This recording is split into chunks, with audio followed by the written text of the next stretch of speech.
I'd like to thank you for coming and thank Jacqueline Jones for inviting me, for extending the conversation from maybe the long civil rights movement to also the broad one, taking it overseas.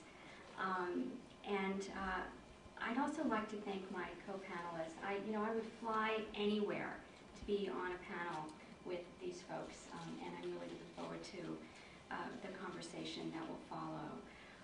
One of the things I especially like about being on a panel with Kevin, our books really have a different take on stories about African American engagement with Africa. We're talking about different people situated differently in American politics and then doing different kinds of things overseas, so it helps give you a sense of a sort of a broad range of African American engagement with Africa. By the way, can you hear me? Yes. Okay.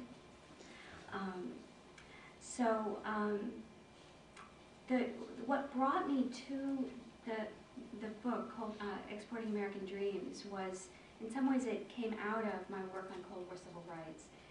In that research, I could see that American equality and American constitutional ideas became a feature in American propaganda.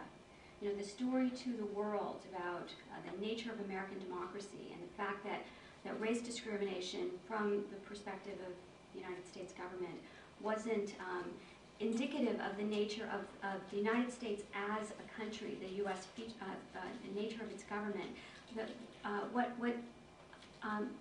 What American diplomats and folks traveling on behalf of the State Department would do would be to turn to American rights and constitutionalism and talk about American constitutional aspirations. So one of the things I was interested in is this broader story about how American legal ideas travel and how they can figure in conceptions of American identity. So that's what got me started. And once I found out that Thurgood Marshall had gone to Kenya, that just basically became the book and took on its own character. And I set Marshall's engagement with Kenya in the 1960s in the context of his public life as a civil rights figure in the U.S. And so I hope we get both this sense of his international engagement and also, I think, a different take on, for example, Marshall's relationship with the civil rights movement, which is often told in a very kind of flat way and is a more textured story. Now, Marshall's involvement in Kenya was one of his most cherished stories. He had a ceremonial cape from Kenya, and his son told me that it was the one object that he possessed, that when people came over, later in his life, he would pull it out and he would just light up. And so he had this sort of relationship with his memories of Kenya. But his involvement with Kenya, if it's been treated at all by biographers, it's treated as if it is a vacation from his real life. It's this other thing that he did, but it's really not part of the narrative of his biography. And I think this is an example of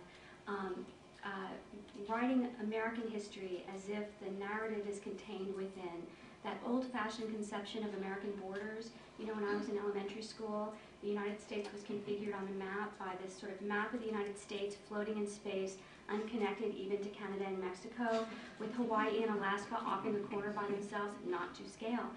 So American history happens within those borders. And of course, a whole body of scholarship has taken civil rights history outside of American borders. The whole turn in American history in the past 15 years has been to take that map, put it on the globe, and ask how it matters to look at connectedness.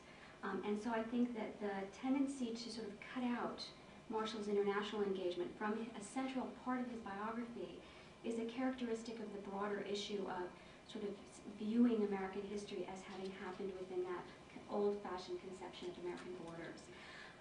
So what I'd like to do is, it's been a long conference and you're tired and I'm so grateful that you come, that I'm going to tell you a story. Now, the story about Thurgood Marshall in Kenya, I'm just going to give you a snapshot from one trip in 1963. But of course, he's part of a longer tradition of African American engagement with Africa, written about not only by Kevin, but also by Jim Campbell. And we get different senses of the connectedness with Africa and the connectedness with American identity in my work and in Kevin's, which I think is a really interesting contrast. Campbell suggests that when Langston Hughes wrote, "What is Africa to me?" he was asking as well, "What is America to me?" For Campbell, in his book Middle Passages, an embrace of Africa comes in part out of ambivalence about or rejection of America and American racism. Yet when confronting African nations and peoples, rather than Africa as an abstraction, Langston Hughes, he suggests, comes to terms with his own Americanness. And part of the story of Langston Hughes is being basically called a white man when he gets to Africa.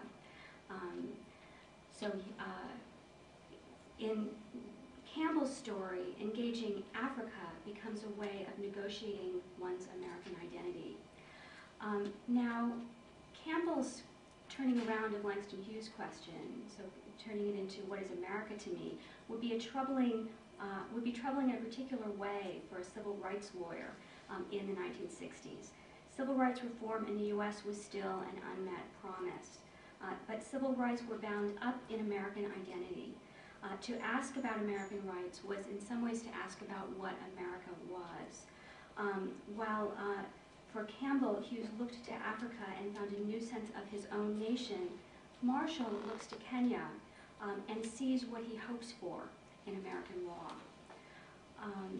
Now there's something else in Thurgood Marshall's story that I'll just touch on a tiny bit today, and that's that the United States plays a role not only as an identity, but as a nation state.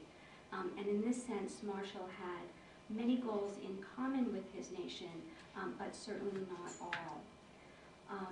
Now, before the 1963 story, in 1960, Marshall goes to Africa for the first time. He's invited by nationalists who, they're just coming out of what was called state of emergency, this brutal counterinsurgency campaign by the British against the Kikuyu tribe in Kenya, written about brilliantly by Carolyn Elkins and others. And it's right after this period, and the British government, knowing that independence is on the horizon, it plans a constitutional conference in London in 1960. It's the first time that the Africans are at the table negotiating a constitution, knowing that it's part of a process of moving towards independence. They want an advisor. They don't want a colonial advisor. Right, they don't want someone out of the colonial system, so they look to Americans.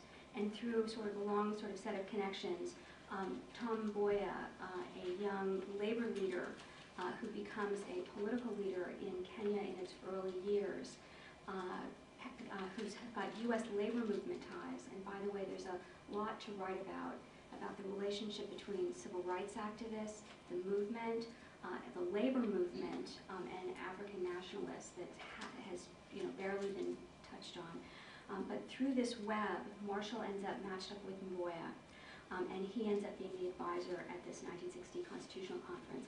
His presence in London in 1960, the British and the Americans basically both said in their internal documents, who is this guy? The U.S., they knew who he was, but what's he doing? Does he know anything about Commonwealth constitutionalism? Basically, what's he doing here? One guy writes in and says, Thurgood Marshall is part of the NAACP, a communist organization. We don't want to have this communist at our constitutional conference. But for the nationalists, his very presence was of political value. The issue in 1960 was one of the issues on the table. If the British supported majority rule, then what was going to happen to minorities, i.e. whites, who had been in political power, and I'll talk about more today, the Asian minority in Kenya.